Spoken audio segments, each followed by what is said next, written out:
The solidarity and social economy has become really a worldwide movement. How to guarantee the reproduction and development of life with dignity for all. We believe in the importance of connecting researchers from different countries and regions to provide a platform for bringing together diverse viewpoints, critical research, and often marginalized voices. Ladies and gentlemen, we are ready to follow up and play a role in translating the outcomes of this conference into research, into policy, and into action to achieve better strategies and interventions.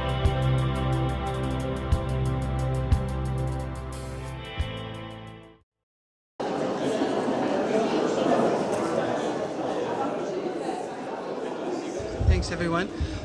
So the question for the conference is, what are the potentials and limits of the SSE? And there's three different types of discourses in which I think we need to have some recommendations. The first one we heard about was the definitional question. How do we define it? A positive question. I don't have a lot to say about that. You've heard about how people are trying to define the social and solidarity economy from external perspectives and also internal perspectives. Those are more your anthropologists and sociologists asking, what is solidarity? How do we understand it?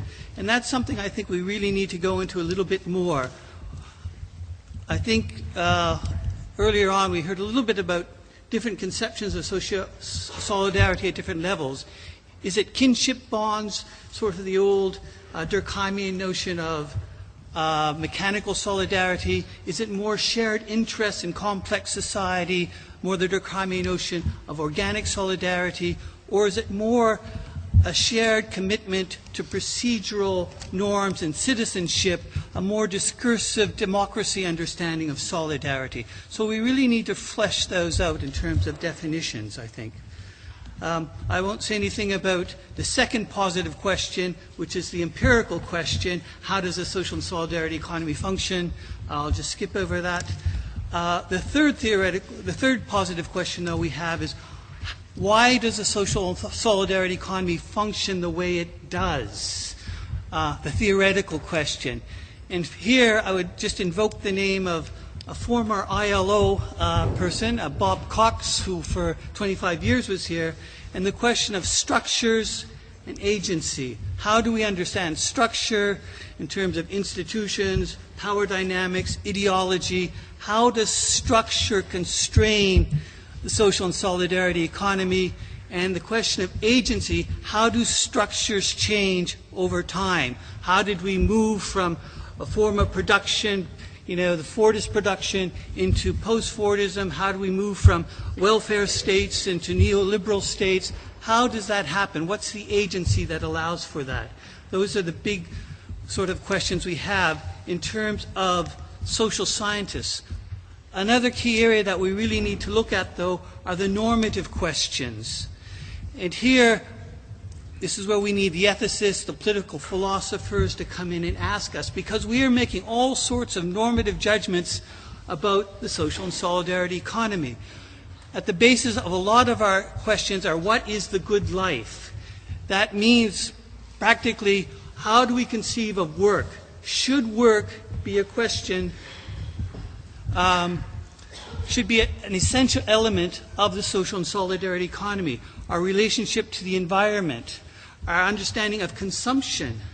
How does all that fit in? Is that a core understanding? Do we want democratic control of work as a core value, or is it just a form of strategy so that we can control things more?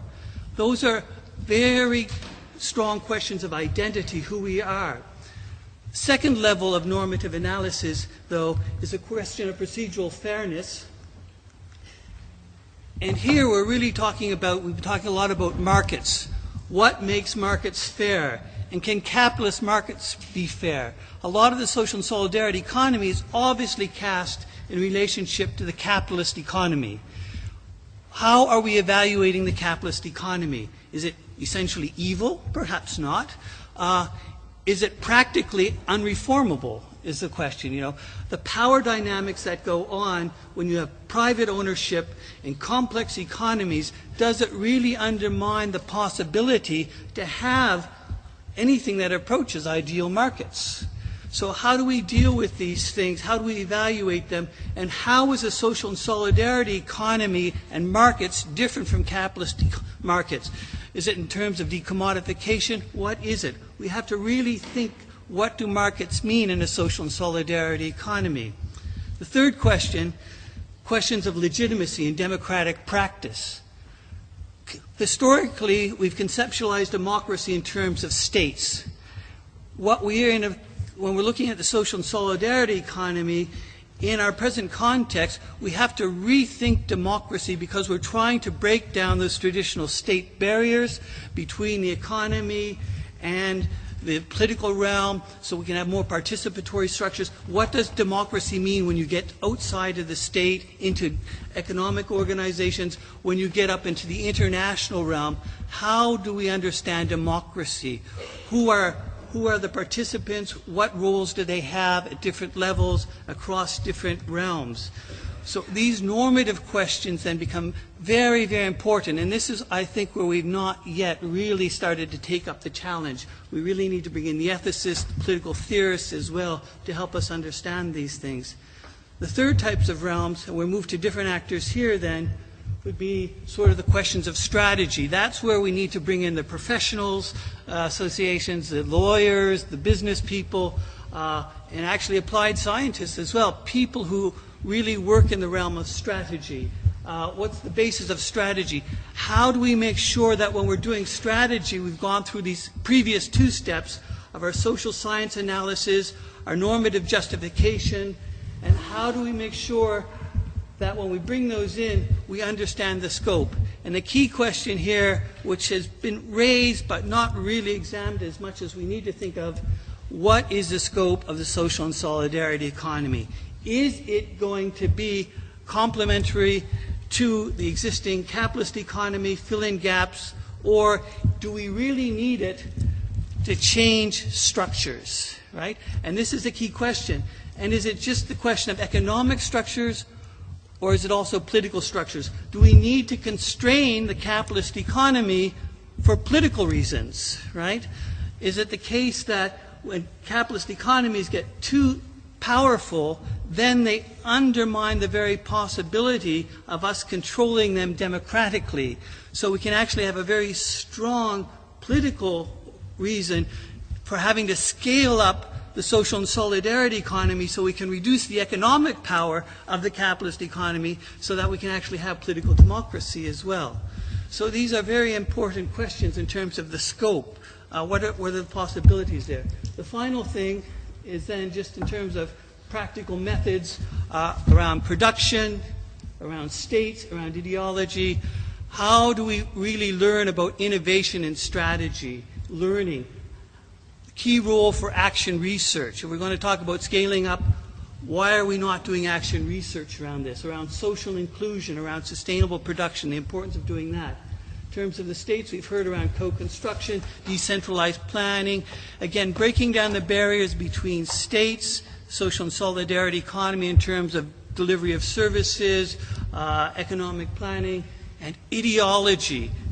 In a neutral sense here, the fact that we have to have a consistent, coherent set of ideas of what we mean, and we have to be able to implement those, especially in education. Who here was trained in a business school in the social and solidarity economy? Anyone? We need to be able to do that consistently, right?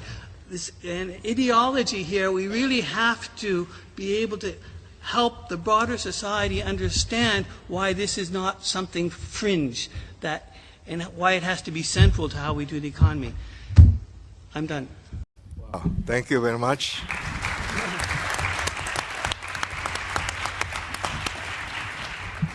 We'll now go to Emily. Thank you.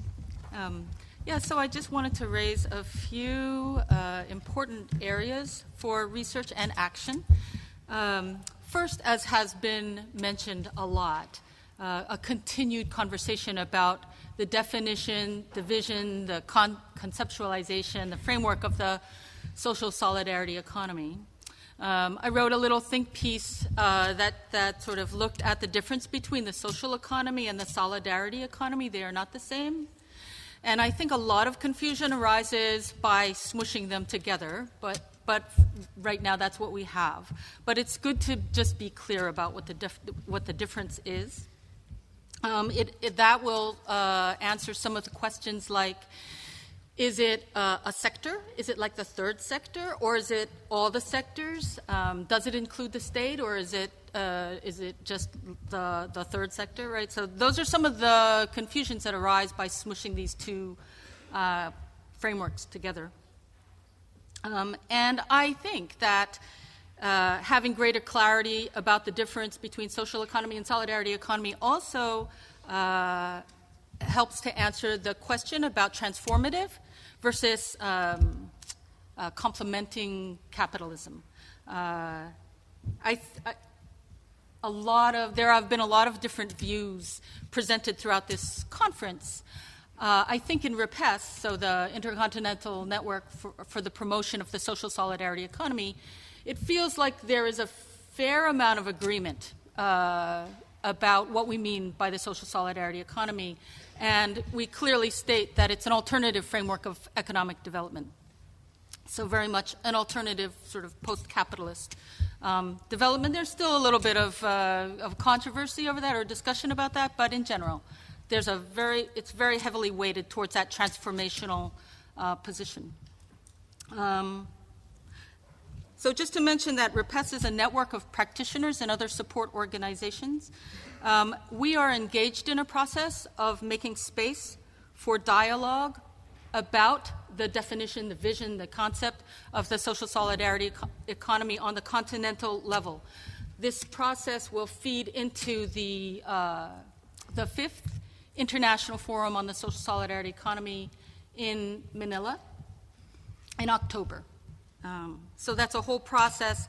We certainly would welcome the participation of researchers, but it is also very important that it's not just a research project. It's not just like there's an answer out there to be found. It needs to be a process of dialogue, and we see this as a beginning of dialogue and exploration of the whole issue. It's the beginning and not the end, but it's very useful to have the accompaniment of researchers, and that's important. The second point that I think is really important to keep in mind is the critical nature of moving beyond atomization. So we had a lot of presentations that were talking about a particular sector, whether it's co-ops or social currency, what have you. And sometimes people are perfectly happy working in that particular sector without ever mentioning social solidarity economy. The power of social solidarity economy is it pulls together these seemingly disparate and separate practices and tries to articulate it as an economic system, as an alternative economic system. And so that all these practices can see themselves, hopefully, part of the project, right, as part of the same sort of larger transformational project. And here I just want to go through this, which I use in educational workshops that I do to really underscore the systemic nature of the solidarity economy. So we start with looking at principles. So we articulate it in the U.S. in terms of solidarity, equity, democracy on all levels. So equity in all dimensions, race, class, gender, etc. Sustainability and pluralism, meaning that it's not a one-size-fits-all model. Different things are going to work in different places at different times. It's all sort of nested in the world ecosystem, okay, which is comprised of the natural world, so, water, life, humans, animals, etc., as well as the socially created world, things like spirituality, culture, language, tradition, etc. So you take that natural world and the socially created world, you have a system of governance, and that in turn largely, not completely, but largely shapes what kind of an economic system you have. So governance in a solidarity economy would be things like participatory planning, participatory budgeting, etc. Note here that the government is not just an entity to lobby. It's not just a separate entity from the solidarity economy. It's both an object to demand change from, but also an object of change, right? So conceiving the government as part of the solidarity economy and something that we need to reclaim from the lobbyists. So different economic sectors, we have production, and here's a bunch of just examples. It's not comprehensive, but just for example, co-ops, unpaid care work, non-monetized economy is very important to include there. Other things have been mentioned in this conference. So production and thinking about closing the ecological loop. So some of the waste going into the natural environment, some of it being recycled into production. Some of it is direct production for use. Some of it is production for sale or exchange. Looking at the sphere of distribution and exchange, we have fair trade, we have direct exchange like CSAs.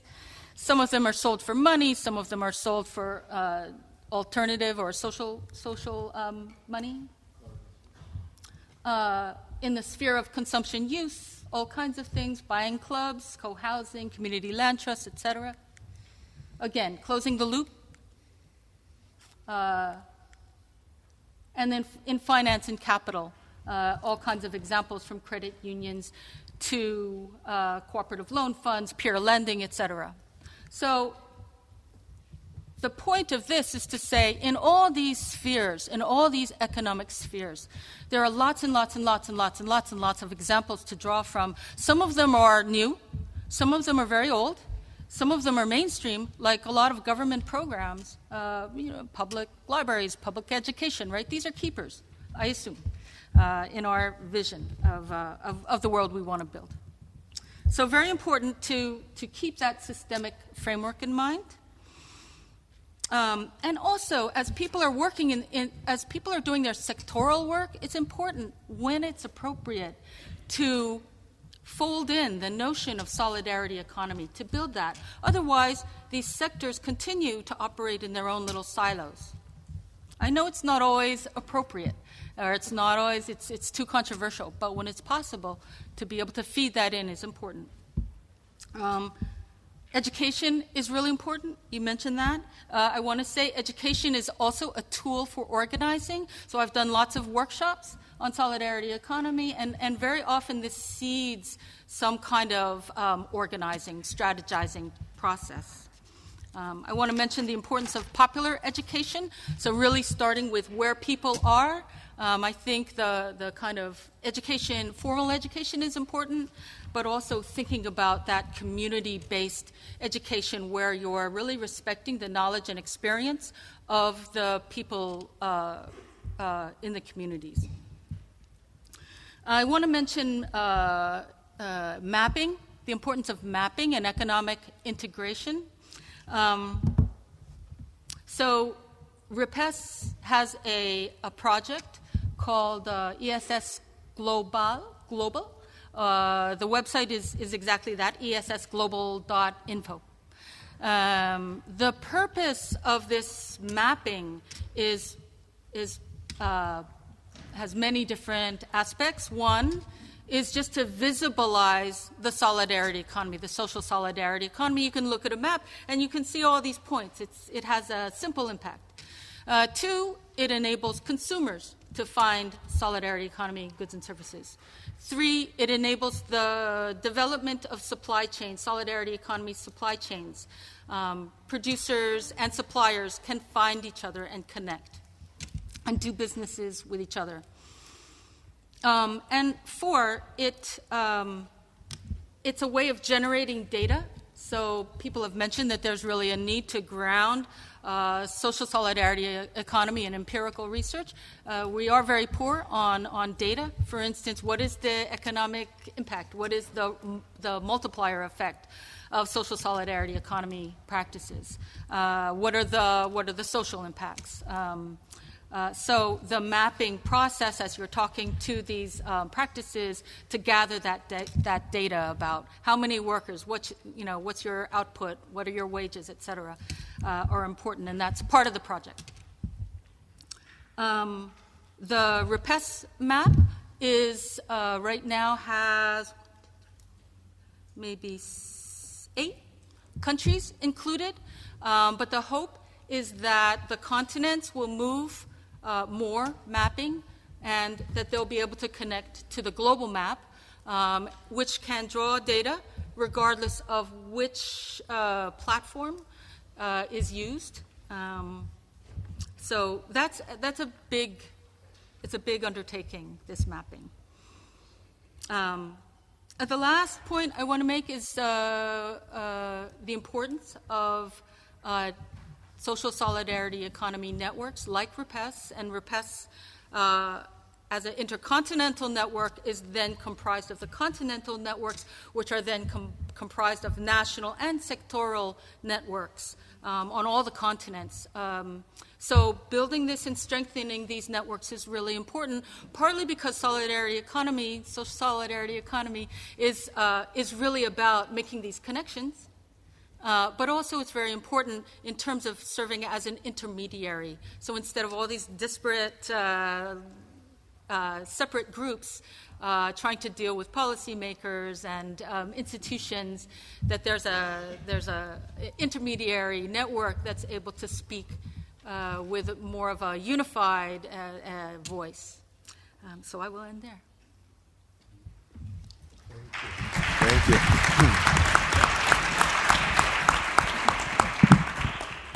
Really, I like the brief and direct to the point presentations of our resource speakers. So we're setting a standard here, and I hope we can keep this up. Now let's welcome Jem Bendell from the University of Cumbria. Jem. Thank you very much. I've been listening with interest because the last few days it's been an eye-opener for me. I don't work on the social and solidarity economy as such. I've been working on what some may consider a subset of that, which is complementary currencies, which you will have heard about on a number of occasions. But listening in the last few days, I think a key theme I've heard, and also Darryl just repeated it now, is this relationship between the social and solidarity economy, or what we're calling that, and the dominant model that's produced such uneven and often unsustainable development. And for me, that's critical. I mean, is this a way of communities coping, or disengaging, or complementing, or transforming the dominant economic model which has caused so much harm? And I think from talking to some people, there is a hope that it's somehow sort of a beachhead on the shores of the over-financialized economy. And actually it's a way of sort of grouping us together and clarifying what we're about and proving that economic activity can be done in a different way. So for me, the really exciting element of this research agenda is that question of scale and transformation. So I would be very keen to see people thinking about their future research in terms of how are we affecting broader transformation. And I think that is essential now because of the global challenge we have with climate change. This year we passed 400 parts per million of carbon dioxide in the atmosphere. We've already had a 0.8 degree temperature rise in the last 100 years, and we're expected to hit 4 degrees with the current pattern of carbon emissions by 2100. The World Bank, not the most alarmist organisation, said in November last year that adaptation to a 4 degree warmed world is not certain. So that if you let that statement sink in, what it means is we are actually facing massive disruption. So I think we always need to be thinking, to what extent are our strategies addressing this need for a fundamental transformation worldwide? So that's my first thought. What that leads me to then think of is that we need to look at what might be structural impediments to the growth and scaling of SSE. And in the work that I've done, I've come to the understanding that the existing monetary system is a fundamental impediment to supporting and growing more of the kind of enterprise and non-profit associations and so on that we wish to see. So I recommend the viewpoint by Christian Arnsberger, which is on the UNRISD site, which speaks of a structural bottleneck for the financing of SSE over time. And you only really come to understand that if you realize the nature of our existing monetary system, where in most economies over 90% of the money that we're using is created as debt by private banks with interest, and how that sets up dynamics which support and incentivize values which are certainly not the type of values that I've heard anyone mentioning the last 3 days. So we need to look at how the banking system can better help scale SSE, and multiple strategies for that. Now, of course, there's work to be done on monetary reform, but I think one of the values I've heard in the last few days is this sense of self-reliance and moving beyond complaining and critique to actually mobilizing with what we have. And so, with that value applied, I think we can look at innovations at grassroots level with alternative financial systems and even alternative currencies.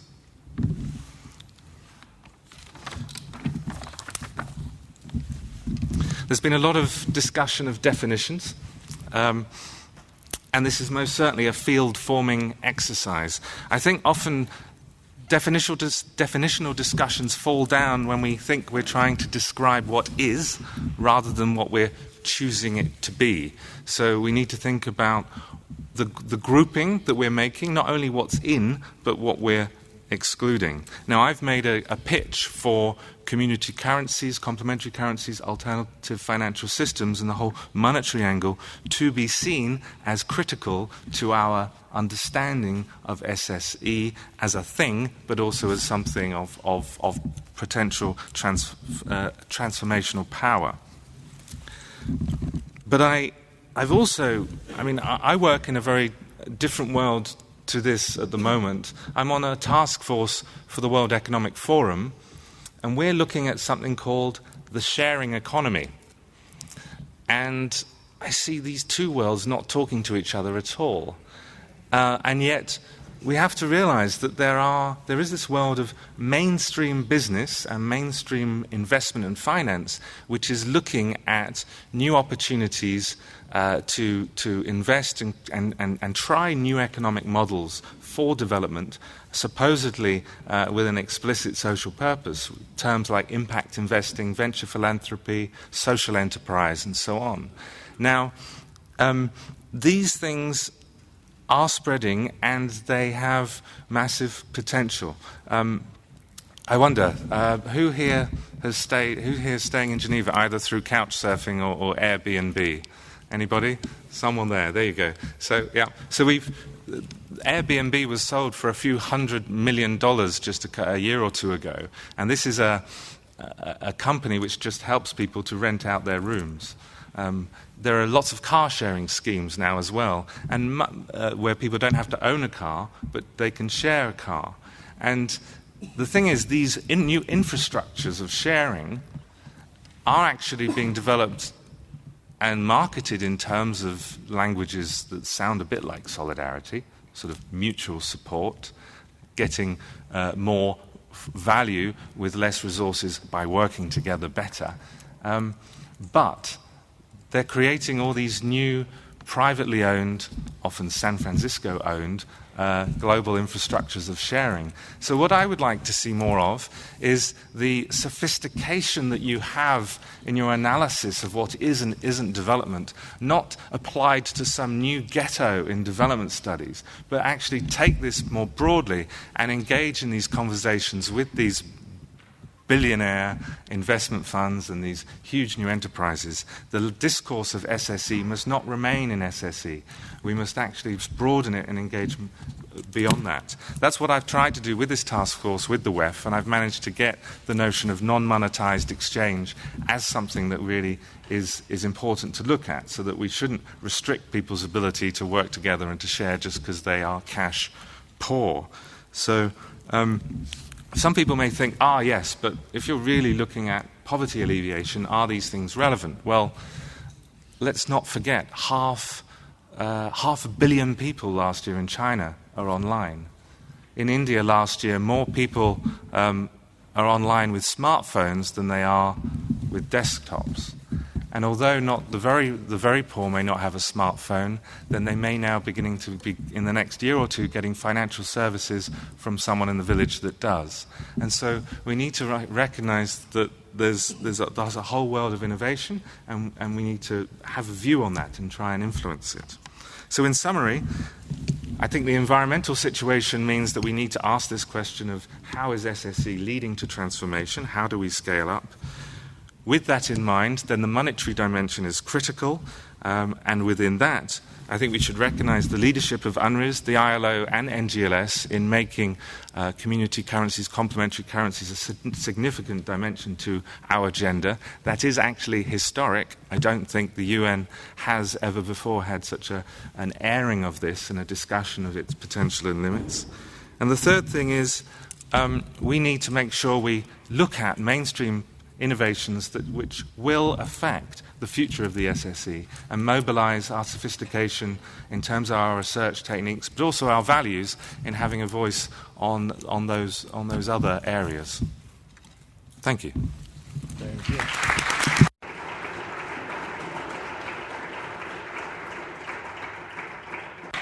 Thank you, Jem. Now let's go to José Luis Corragio. Thank you. I won't try to make a research program. It would be too much time and too complicated. So I will try to stress some points of research I consider interesting. The first one, it has to do with definition. But I would say it could be interesting to make some kind of sociology of the definitions. So why do we choose one definition or the other? Maybe because we are in a certain institution. At a given university, to be legitimate, you cannot choose that definition. Maybe if you are in certain government, maybe if you are in certain United Nations organization. So it's not just a question of truth. It's a question of the context, institutional context. I think it will be very nice that we are pluralistic at least at the beginning, and see how many definitions and what is the meaning of the definitions and what is behind the definitions or in front of the definition. I will start working with an umbrella.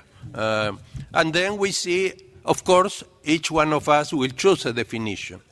Hopefully, we will not stick to that definition for the rest of our lives. If we learn, we can change the definition, making it explicit. So sometimes I think definition is the definition. I think we should be more open than that. Now, behind definitions are theories.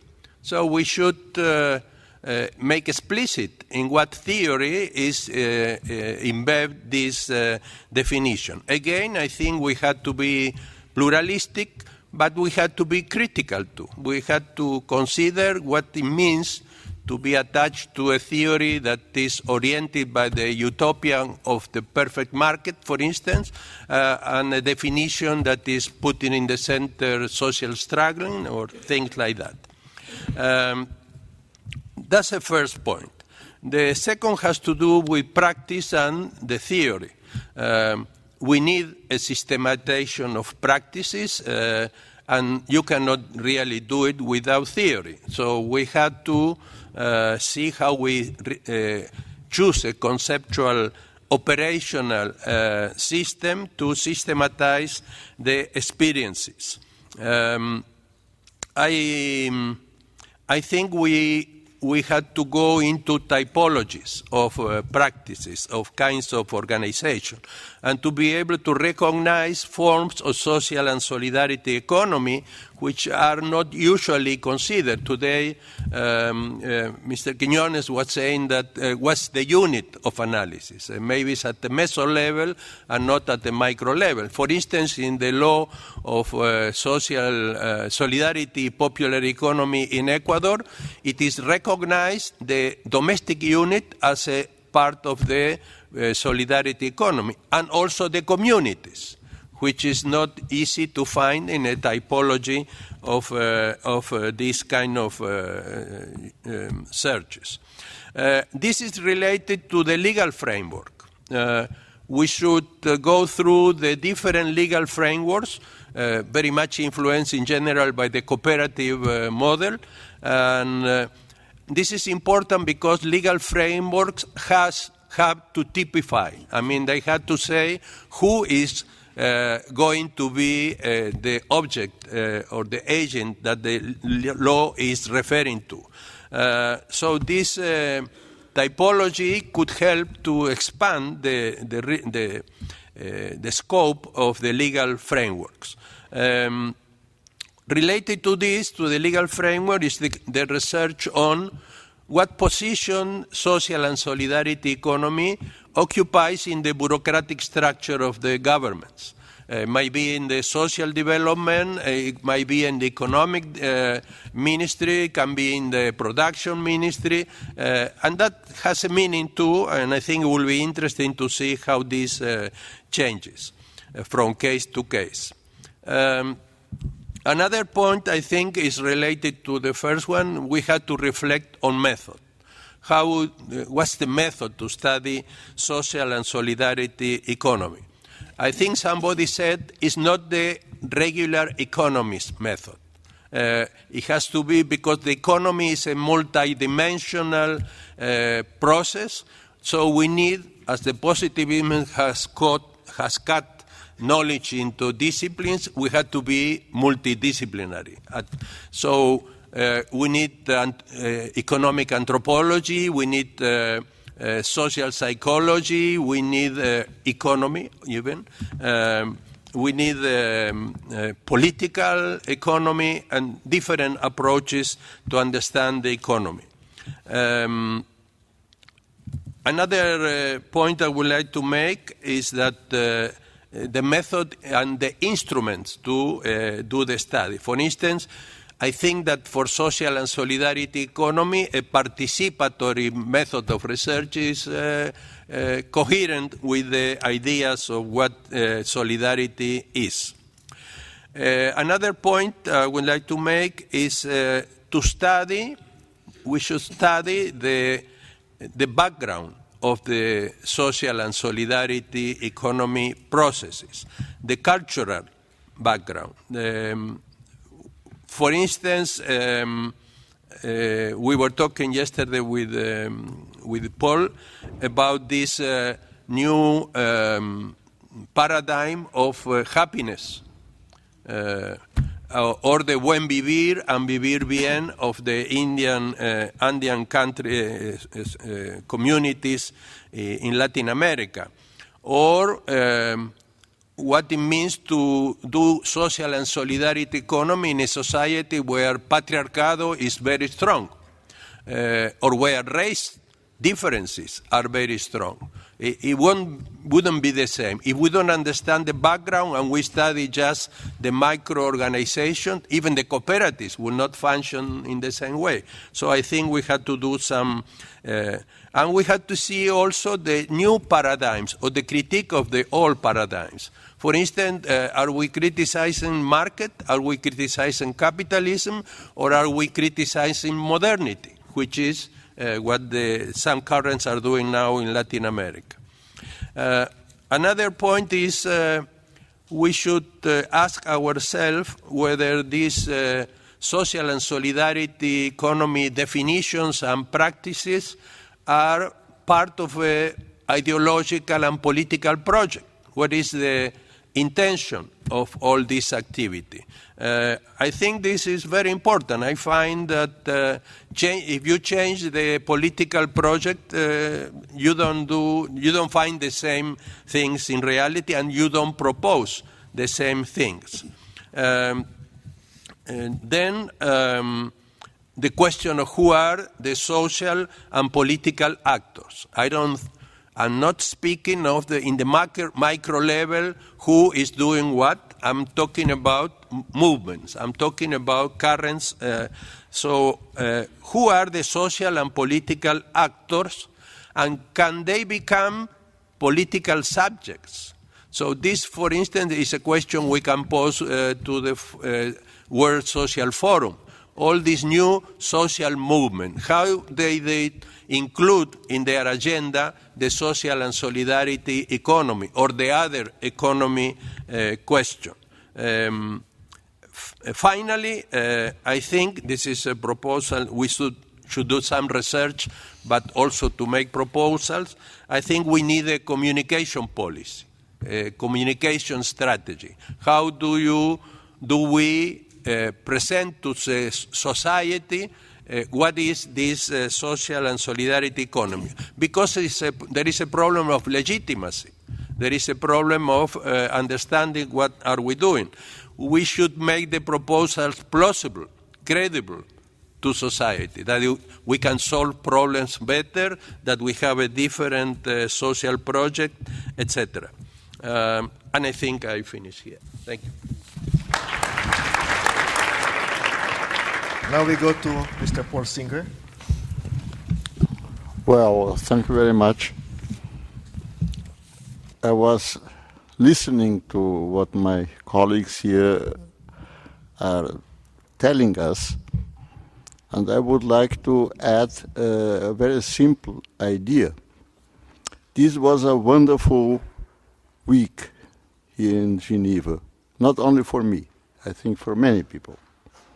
We need to keep this. It is not enough to have such a meeting every 4 years. We have to make it permanent.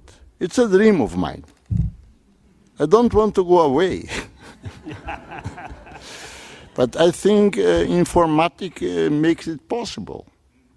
I think we can build networks in which the exchange of informations, but not only informations, points of view, values, proposals, hypotheses, which were quite rich the last days, can be made without assembling physically in one point of the universe. In Geneva or in Latin America or in Asia, we can be at home and be in contact and not only learn and can read, but exchange our ideas in any dimension. So I would say, let us go on, as if this meeting never ends. In fact, it will end physically. We have to take our plans and go back to home to work. But at least for me, my work is at least 50% what we did here. Listening, learning, analyzing, proposing, and making practice of it. I'm a practitioner now, and it makes me very happy. But what I want to stress is that the things I heard now in this last session, I couldn't disagree with anyone.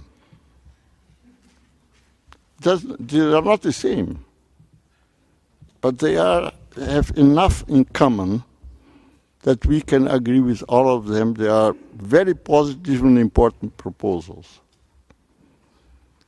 I would like to speak a few minutes about values.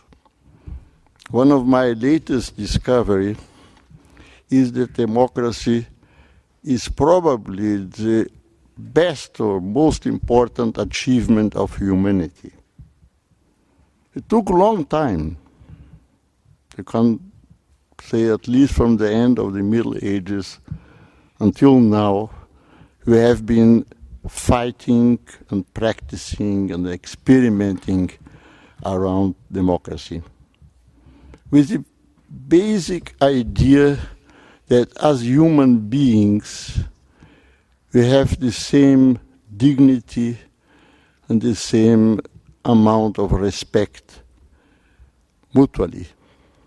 And this is the necessary precondition to live together and be able to be happy.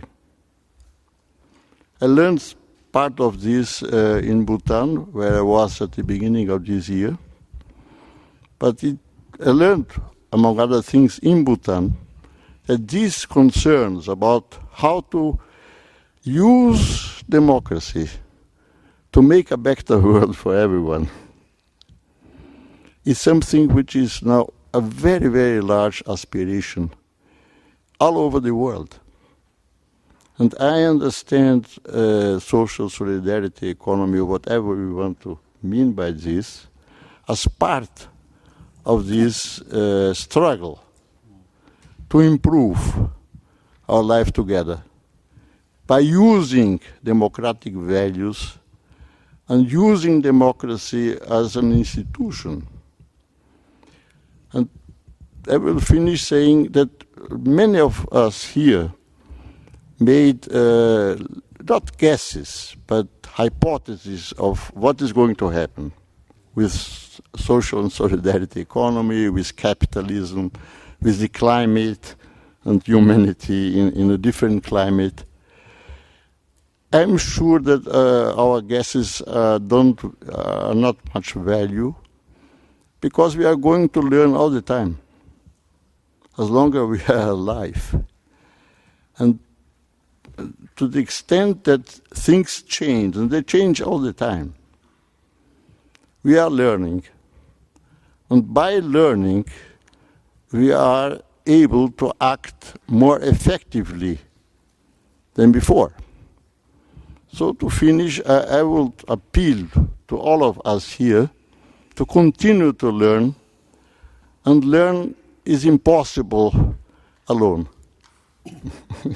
To learn, we have to communicate, we must discuss, we must struggle, and I think this was just an experience of that, which confirms at least my hypothesis that it is very, very good to do this together all the time.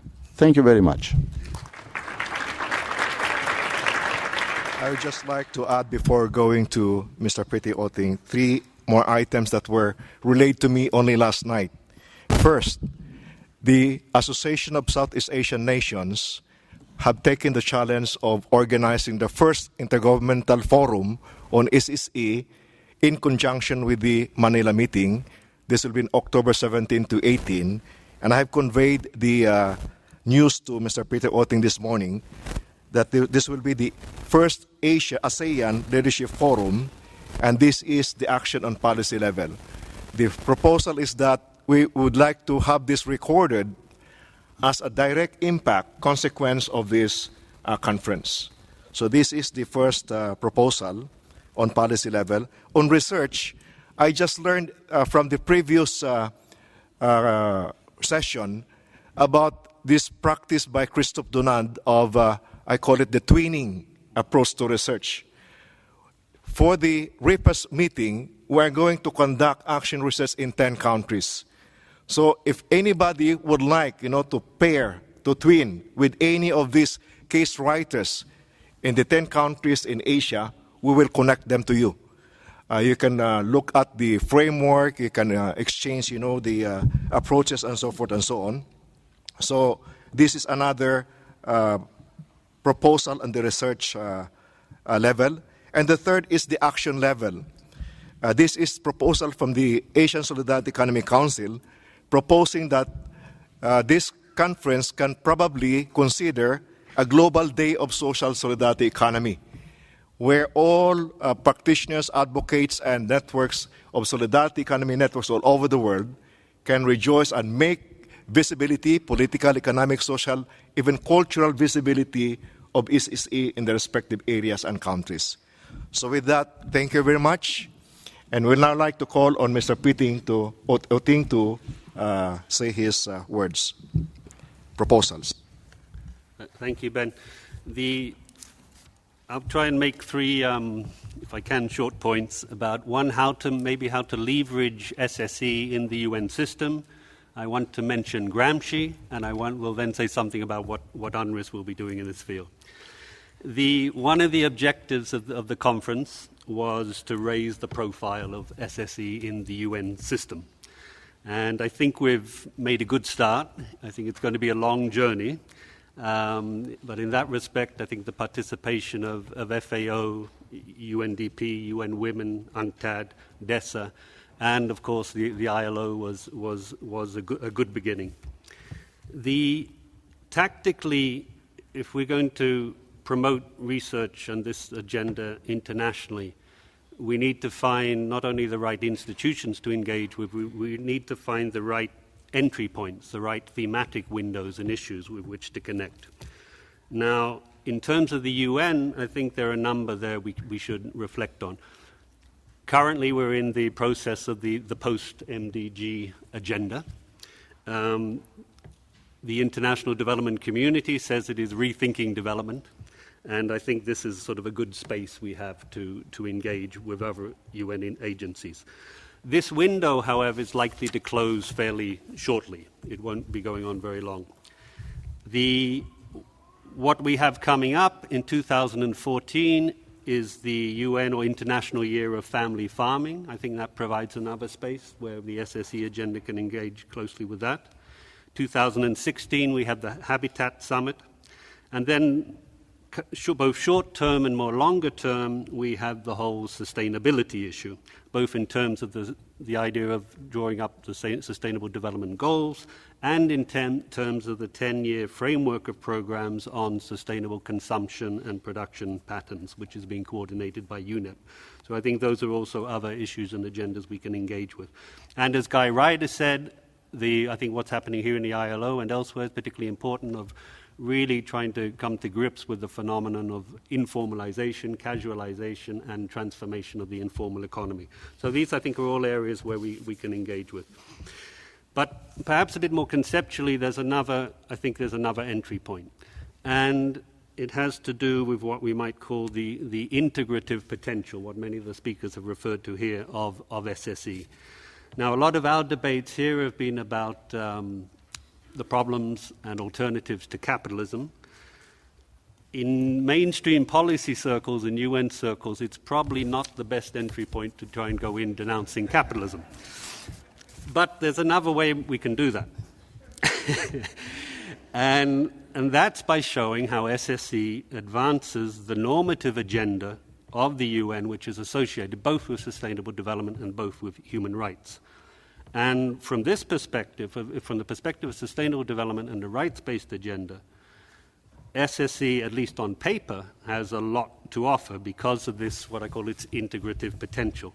So here, what we've been hearing about over 2-3 days is cases, possibilities that are not only developmental, they can also be emancipatory. They address economic concerns of local economic development, economic diversification, issues of social protection, issues of environmental change and environmental protection, issues of gender equality, and particularly important, of political empowerment. Now, that can fit quite nicely with the normative agenda of the UN that relates to sustainable development and human rights. And surely in context of the global crises, the multiple crises we're going through in recent years, the situation with climate change and the recognition, I think there is a growing recognition that the old models, business as usual, isn't generating the employment, it's not generating the decent work, and it's not generating buen vivir. So surely we can push the idea that there should be a premium on alternatives that do meet these multiple objectives. Now, I think what seems to have happened in international development policy is this, particularly in relation to developing countries, we see a certain revival, a turn to the notion that we need greater social protection and social policy. What seems to be missing is this idea that if we look back to the so-called golden era that got us out of the Great Depression and the world wars, particularly in Europe, what we had there was not only a welfare state, i.e. social policy, but we also had the idea of the decent work corporation, where aspects to do with economic productivity, aspects to do with the social protection and conditions of workers, and aspects to do with labor rights and their political empowerment came together. We had, to some extent at least, a sort of integrative micro-level institution. Apart from what's the thinking sort of going on in relation to cooperatives, in international development thinking and policy, we don't see much of a focus now on the micro-level, the integrative micro-level institution. What we see is policy focusing on the economic empowerment of individuals, but not from the integrative perspective we've been talking about. So I think some of the analysis coming out of this conference seems to be suggesting that international development policy and discussions maybe need to refocus in at least 4 respects. One is the need to go beyond a focus on individuals or the economic empowerment of individuals or just aspects of entrepreneurship, and give recognition and support to various forms of group behavior and collective action, which are key for addressing market failures, for enhancing the capacity of disadvantaged groups to exert claims on powerful actors and institutions, and for the reasons of identity and solidarity. Point 1. Point 2, the need to go beyond the narrow focus on social protection and to emphasize also issues of equality and emancipation. Point 3, the need to go beyond a focus on sort of market-centered green economy and eco-efficiency, or what Tim Jackson and others would call sort of relative decoupling, and to focus on the idea of absolute decoupling and deeper transformations in production and consumption patterns. And point 4, the need to go beyond the discourse of economic empowerment and focus much more on the conditions and rights that enable political empowerment of subaltern groups, as well as effective means to hold the powerful accountable. Turning to Gramsci, here I think some of the most vibrant debates, if not heated debates we've had over this question of what really constitutes SSE. What are we talking about? Can we sort of lump together different types of organizations and enterprises? And the second about the role of the state. So many see public policy in the state as having to play a key role in enabling SSE, and others are, of course, concerned about how it impacts autonomy, issues of co-optation, the dilution of SSE principles, and or the state simply outsourcing its responsibilities for social protection to NGOs and others. So these are very complex, sensitive, and potentially divisive issues. So I think in this conference we've heard a lot about Polanyi and the need to sort of re-embed economy in societal institutions. But perhaps we need to hear a bit more about Gramsci and the idea of what it takes, what's required to build a counter-hegemonic movement. Now, that involves building the pluralism José Luis talked about. It involves building broad-based coalitions and alliances.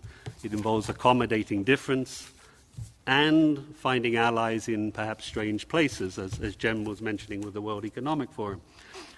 But counter-hegemony, related to the idea of finding allies, it means finding allies within the state. And I think we need to get beyond this conception of the state as just this sort of homogeneous entity. It's not quite the executive committee of the bourgeoisie. And think in terms of something more heterogeneous, where different within the state, within state structures, we have different ideological perspectives, different institutional cultures and capacities, and different interests are present. And when I'm not here in Geneva, my home base is Nicaragua, And since 1978, when the Somoza dictatorship was still in power, and then we had the revolution in 1979, we've had so many abrupt swings in the nature of state regimes and parties in power. And they make a huge difference to social and solidarity economy on the ground. And the current situation, we have some very interesting developments taking place with the organization of informal sector workers, the unionization of informal workers, and the organization of rural women producers. Now, those things wouldn't have been possible with a number of the previous regimes.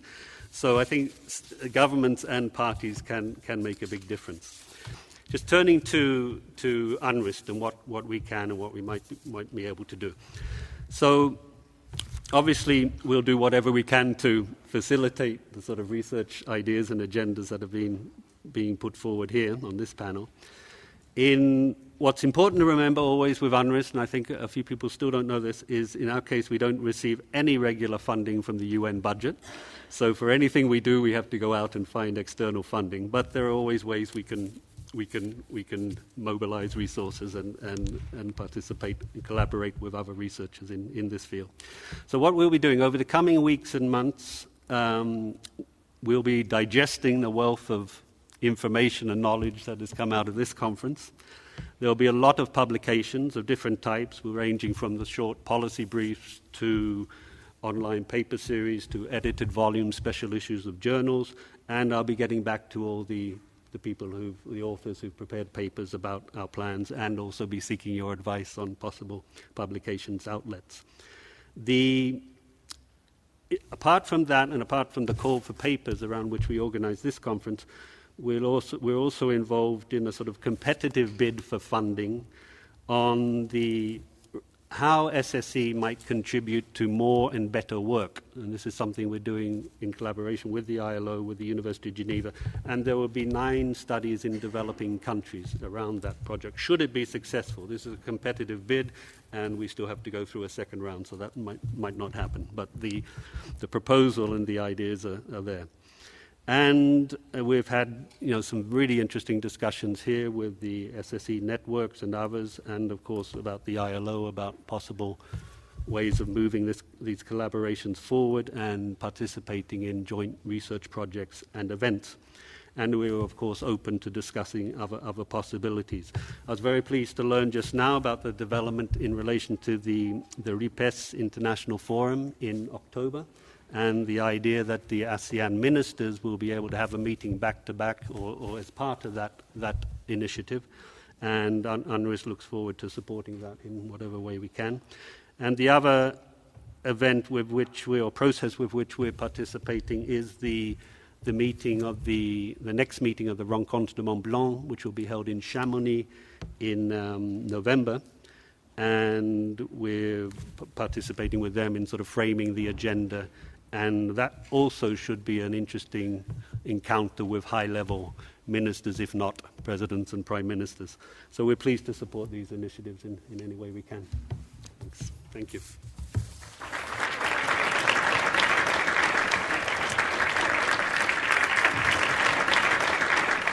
Thank you, Peter. Now, from the floor, I would like to ask you to go straight away to your recommendations. No more debate whether you like or not the recommendations from the podium here. I see that hands there, that hand, and that one, and this one. 5, okay? First 5. Please. Jerry Lieberman. I'd like to make recommendations following up on the 2 Peters comments, if I may. Peter Singer, I would suggest, in response to what you've said, that instead of leaving here not too happy because it's ending, that we leave here asking everyone to add a question to this survey. How can each of us contribute to this movement? What is it that we bring and can add value to carry out the mission of this organization that doesn't exist yet? If you would agree to that concept, enhancing what you've said, I would really like that to happen. And that would include also looking at what the practitioners did yesterday. There were some excellent practical things done, and I would suggest that we look at that. We don't just leave it on a desk that people don't pick up, but we look at some of the very practical suggestions that were made at that, because if you don't apply theory and practice, we don't go anywhere. And this includes really becoming much more systematic, methodological, scientific, and validating what we do. And the other Peter, I would strongly recommend that if you want to be successful in getting these resources to continue this, that you consider including some of the people in this room, because we have expertise that can add to your very excellent but very small staff. And some of us are actually doing some cutting-edge work already in this area, and we would like to contribute on our own resources, so we're not asking for money. Maybe we can help you find some money, and that's an invitation on the part of the Evolution Institute to help you in that endeavor, as well as help build the movement. And that includes the idea that I commend you for, and that is we shouldn't be ruling out states, because this is the United Nations.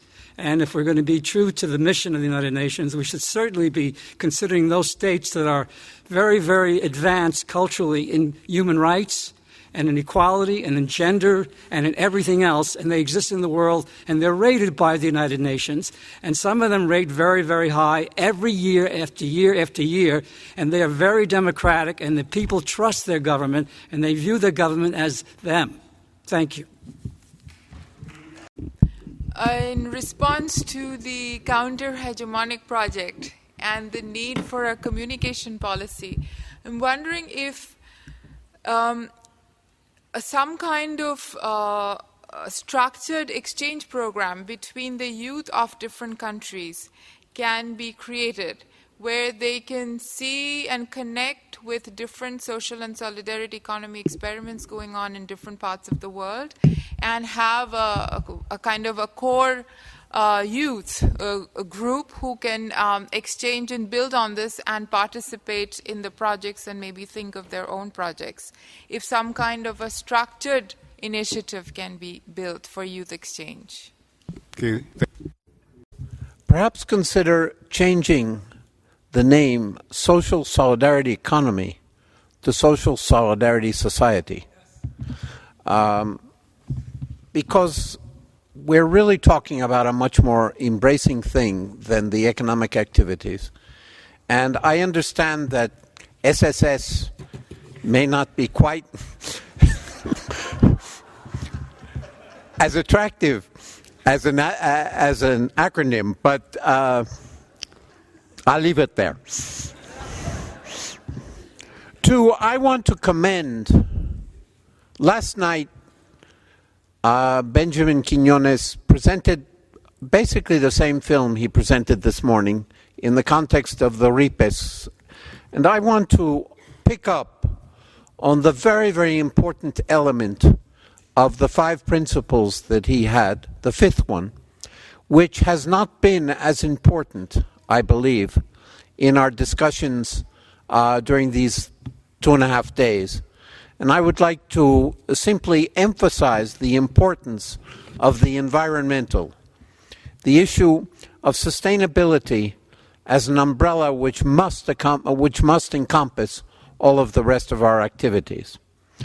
But finally, I want to focus on the concept of surplus, the importance that all communities, whatever we're doing, in one way or another, we are generating surpluses, we are managing or wasting surpluses. In terms of concrete resources, the question of surplus is a question that communities must face. At the present time, communities rarely face it, of the distribution of surplus in a conscious, in a planned way, between the individuals in the community and the way in which the community itself allocates surpluses collectively. But there's also the issue, and this seems to me extraordinarily important, the possibility of, within a social solidarity society, of guaranteeing that everyone have a minimum standard of living, but in response to that guarantee, people have a responsibility to participate with their energies in constructing the elements that would go, all of the elements, that is the productive, the cultural, the social, the political, and the environmental, in constructing the infrastructures that are necessary to improve the qualities of our lives and the possibilities of our planet. Thank you. For me, SSE is like a big elephant. So I will give you the list of elements we should find in SSE. So we should find the body of the elephant, which is a market. Because what is destroying our economies today, it's mass marketing. Second thing, the trump of the elephant. This is a profit, because the profit is important. We have to make the distinction between what is a profit for an informal economy and private economies. Then, third thing, which is the brain of the elephant. The brain of the elephant, for me, what is a solidarity economy is willing to help people. Willing to help people in difficulties. And the legs of the elephant. The legs of the elephant is the items of the SSE, which is mutualism, philanthropy, cooperative, and finance for the poor. And last, which is the tail of the elephant. The tail of the elephant for me is representing the state. And of course, the state, we have two different states. We have one state which is interventions in the social economic affairs. And I prefer to have this separate, because we have two different entities. We have the states, we do a business of social economies, and we have a state, and we have NGOs, for example, or mutualism, or philanthropic, we do a social work. So I don't feel like they have to be mixed. I think it's better to keep them separate. Especially the state should look after the environment, should look after depollution, and so on. Thank you very much. As a health it's important main indicator for development, and not necessarily with WHO, but also with other institutions. And nowadays, R&D and new technologies are very interesting to focusing about that.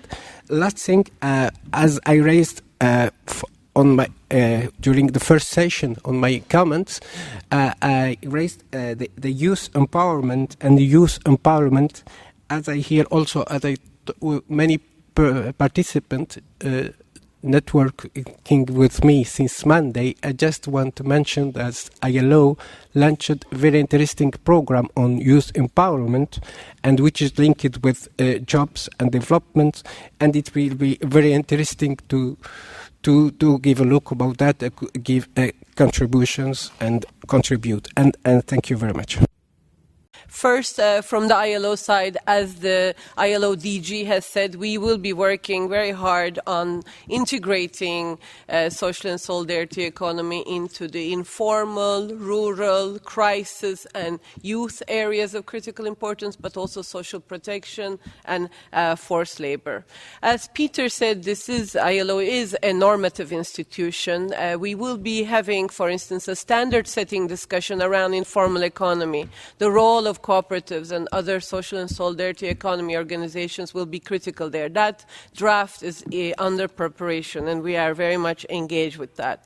The conceptions of work, social and solidarity economy, what kind of employment relations does it engage in? Voluntary, facilitating self-employment, the kind of jobs it creates. This is an important area of research for us that we would like to engage. Tomorrow, trade unions and worker ownership, worker cooperatives will be coming together for a discussion, a whole-day discussion. And this is with the Worker Activities Department of the ILO, and there will be publication and certain actions emerging from that. And in fact, in that context, we are also engaging with the same idea in Greece on how to think about bankruptcy, bankrupt companies being transformed into worker ownership.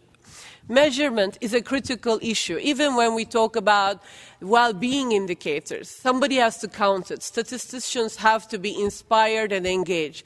It is great that the International Conference on Labor Statistics is picking up for the first time this year co-op statistics. That's co-ops. That's been around for how many hundreds of years, and we're just getting to them. So it's very important to keep pushing on the statistics. And some of our UN agencies are very good at engaging with the state statistics offices. We can have breakthroughs with them. There is interest from ILO field offices. There's hunger for these ideas where the real work on the ground happens. We talk a lot here, but real work, a lot of work happens on the ground. The projects that are working on youth employment, women empowerment, are asking us for tools. Okay, we think we hear social solidarity economy. Tell us how. What kind of training tools? Which school curricula? And we need to respond. And there is a collective responsibility Similarly, we've been working a lot on co-op legislation and policy, but we are getting requests for social and solidarity economy framework legislation. Yes, many of you know of the Social and Solidarity Economy Academy that's been going on for 3 years. Rethinking it with UNRISD, with UN and GSE and other colleagues here is also on the agenda. New energy, deepening, strengthening, bringing in worker co-ops.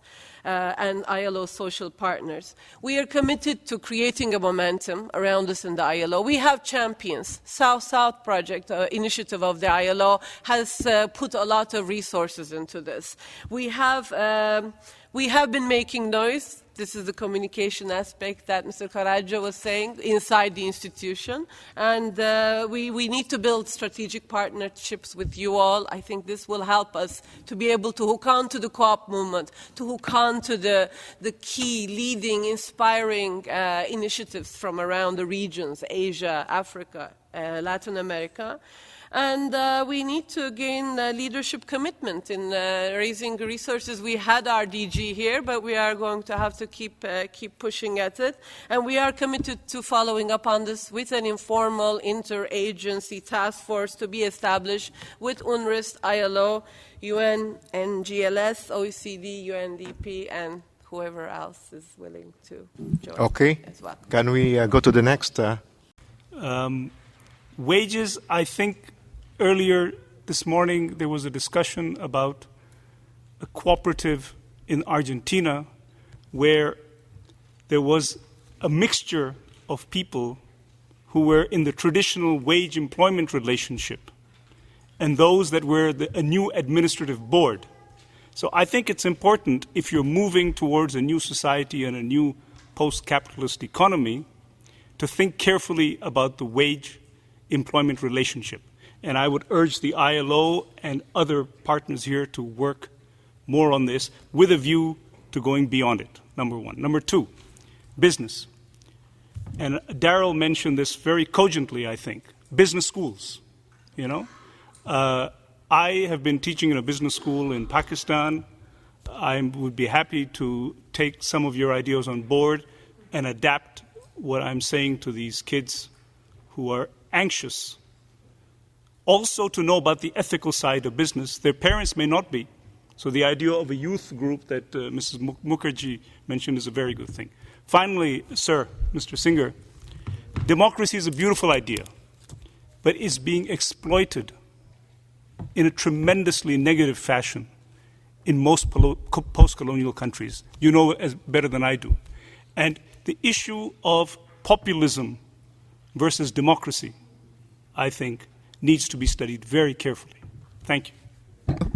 With respect to the many sessions that are going to be held later today and on community currencies and Jem Bendell and Margie Mendel, Jem Bendell's comments, you raised lots of other financial products, instruments, tendencies, innovations that are not being addressed here. Impact investing, crowdfunding, community bonds, the list is social banks, credit unions, and so on. And those of us who've been working in the social and solidarity economy for years know that access to capital remains a very important need. And while community currencies these are laudable and they're important and they're interesting, they are just one of a piece, that we should have a range of discussions on all instruments from community currencies through microcredit all the way to patient capital, and particularly when we're talking about scaling and so on, this becomes even more important.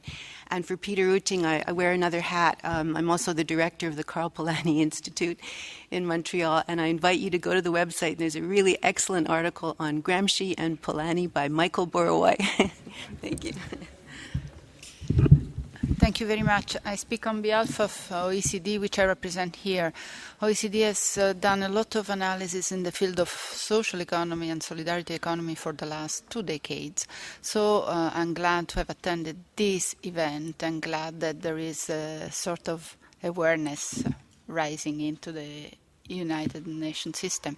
So I think it is really time to get together to create a collective intelligence so that a more coherent approach is developed among players like international organizations. To transition from a for-profit organization to a so-called SSE organization is a fast-changing, conflict-ridden, out of the comfort zone process as we experience it. And we get to see not only negative human conditioning in us, but also social conditionings in our society. We do this not because we don't want to be for profit, but because we want to be the change that we want to see in the world. And I really appreciate Mr. Bendell's call for the transformative aspect of this sector.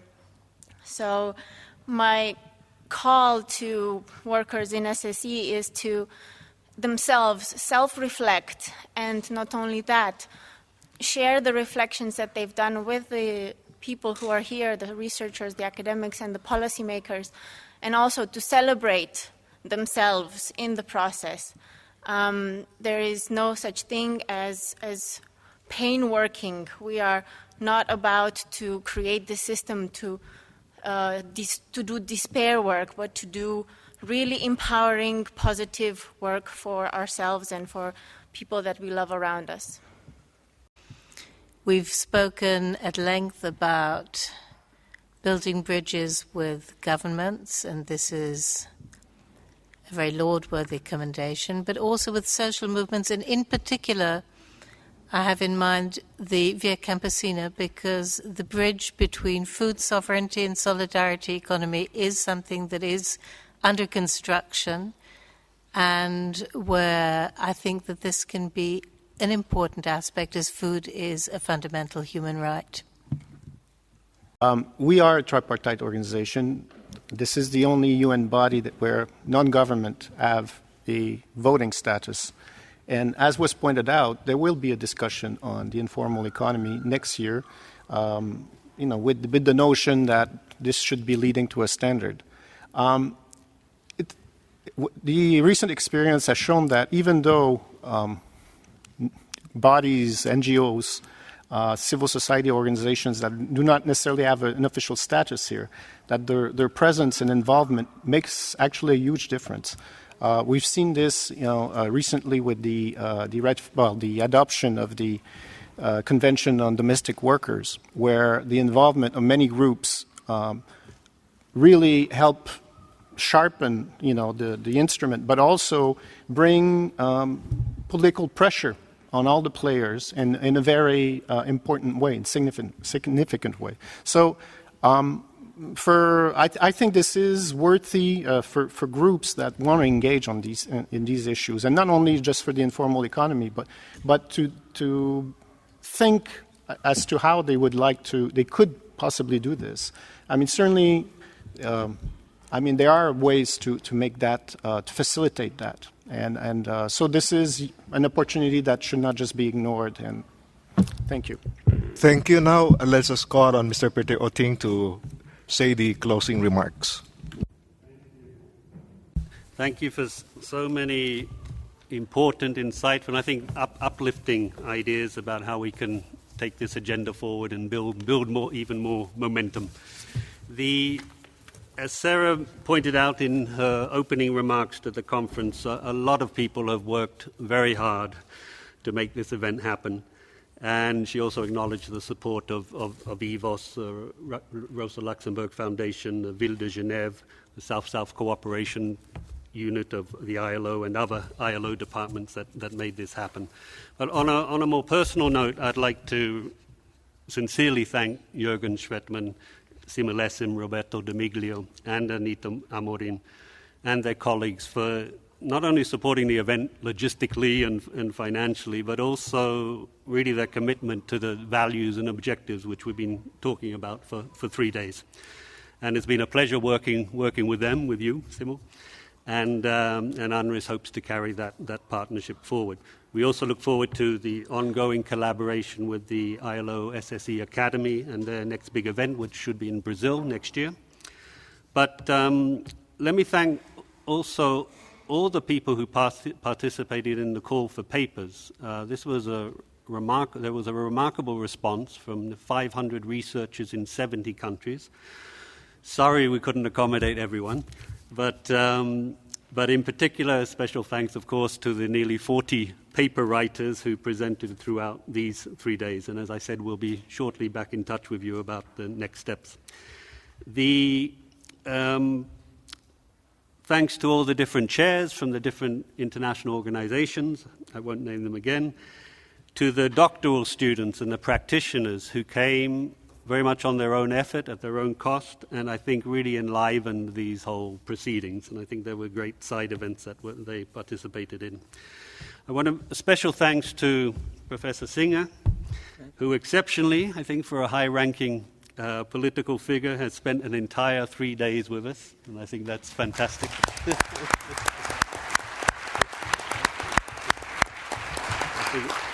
I think that's what we can call solidarity.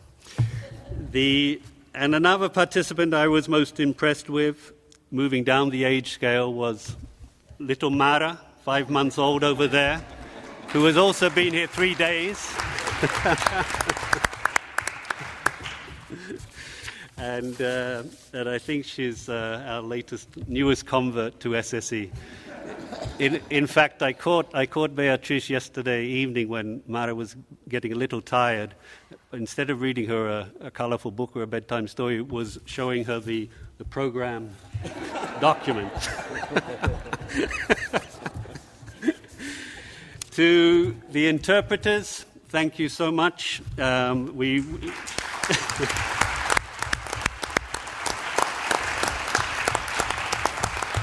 We're sorry we had to force you to expand your social science vocabulary and jargon, but you did a remarkable job. And finally, to all the UNRISD staff, who they've all dropped what they normally do to occupy the ILO for these 3 days and to support this event. And as always, they do an amazing job, full of enthusiasm and a lot of creative energy. And a particular thanks to the SSE team over there, Maria Adelaide and Nadine van Dijk. They've been working day and night for many weeks to make this happen.